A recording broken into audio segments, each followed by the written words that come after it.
എന്താണ് traction control system?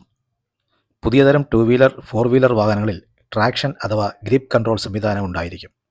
കൂടിയ പവറുള്ള ഒരു വാഹനം നന്നായി ആക്സിലറേറ്റർ നൽകി മുൻപോട്ടെടുക്കുമ്പോഴോ വഴുതലുള്ള പ്രതലത്തിൽ വെച്ച് ആക്സിലറേറ്റർ നൽകുമ്പോഴോ വാഹനം നീങ്ങാതെ ചക്രം സ്വതന്ത്രമായി കറങ്ങാൻ അഥവാ സ്ലിപ്പ് ആകാനിടയാകും. ചക്രത്തിൻ്റെ ശക്തമായ തിരച്ചിലിന് അനുസൃതമായ ട്രാക്ഷൻ അഥവാ ഗ്രിപ്പ് റോഡും ചക്രവും തമ്മിൽ ഇല്ലാത്തതാണ് ഇതിനു കാരണം. ഇത് ഒഴിവാക്കാനുള്ളതാണ് ട്രാക്ഷൻ അഥവാ ഗ്രിപ്പ് കൺട്രോൾ. ചക്രം സ്ലിപ്പാകാൻ തുടങ്ങുന്ന കൃത്യസമയത്ത് അതിലേക്കുള്ള പവർ കറക്കുകയാണ് ട്രാക്ഷൻ കൺട്രോൾ ചെയ്യുന്നത്.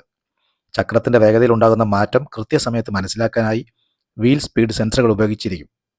ഏതെങ്കിലും ചക്രത്തിന് മറ്റുള്ളതിനേക്കാൾ വേഗത വർദ്ധിക്കുന്നത് സ്ലിപ്പേജ് സൂചനയാണ്. വീൽ സ്പീഡ് സെൻസറിനോടൊപ്പം മറ്റു ചില ഘടകങ്ങൾ കൂടി ചേർന്നാണ് ട്രാക്ഷൻ കൺട്രോൾ സിസ്റ്റത്തെ പ്രവർത്തിപ്പിക്കുന്നത്. ആൻറ്റി ലോക്ക് ബ്രേക്കിംഗ് സിസ്റ്റവും അഥവാ ABS, ട്രാക്ഷൻ കൺട്രോൾ സിസ്റ്റവും ഒന്നിച്ചു ചേർന്ന് പ്രവർത്തിക്കുന്ന സംവിധാനമാണ് പുതിയ വാഹനങ്ങളിൽ ഉപയോഗിച്ചിരിക്കുന്നത്.